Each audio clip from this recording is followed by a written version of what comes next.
Écoutez, cette réunion qui s'est tenue cet après-midi en mairie de Capesterre-Belle-Eau portait sur le bilan de la dernière année, troisième année de la mise en œuvre du contrat d'accompagnement des communes en difficulté dont avait été lauréate la commune de Capesterre-Belle-Eau entre 2023, 2024 et 2025 avec un bénéfice de 900 000 € par an sur les 3 ans et qui portait sur la mise en œuvre d'un certain nombre de mesures et d'actions qui étaient tournées à la fois vers l'accompagnement de la maîtrise du fonctionnement de la commune et notamment de la masse salariale, ce qui a été fait de manière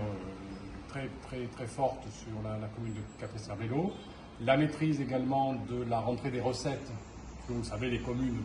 ont des prestations qu'elles réalisent au bénéfice des usagers et parfois ces usagers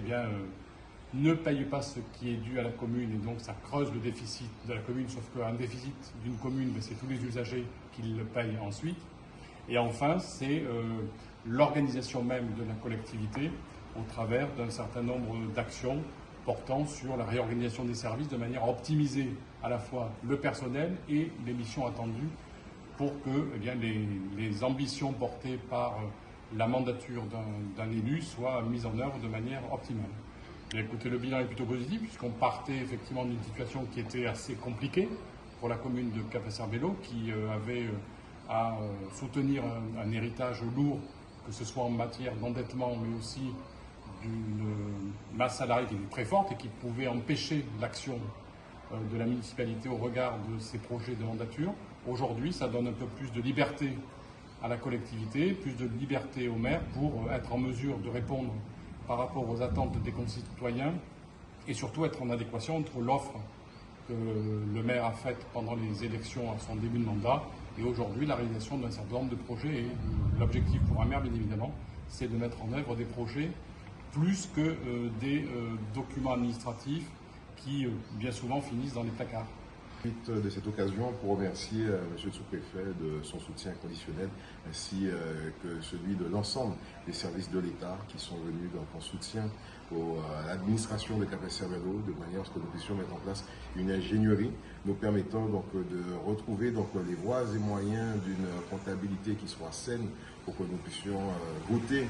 récemment un compte administratif en excédent de peu plus de 1,6 million.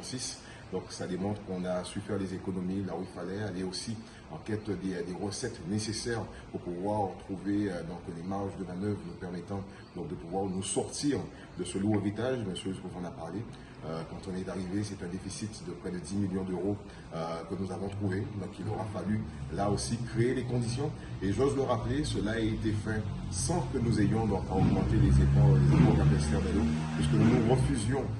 d'augmenter la pression fiscale sur la population qui n'avait pas à porter sur ses épaules les errements du passé, alors que c'était là la mission et surtout l'engagement que nous avions pris face à elle de pouvoir créer les conditions de retour à l'équilibre, créer les conditions pour que la ville de Capesterre-Belle-Eau reste dynamique, reste en chantier, que nous offrions un service public de qualité et surtout que la construction de Capesterre-Belle-Eau, la ville nouvelle, est une essence. Et je crois qu'aujourd'hui, nous avons su démontrer que la ville répond à ces enjeux et que sur le plan financier, que nous avons aussi trouvé la réponse pour faire en sorte que nous repassions au vert. Et donc, maintenant, nous pouvons nous tourner vers l'avenir sereinement.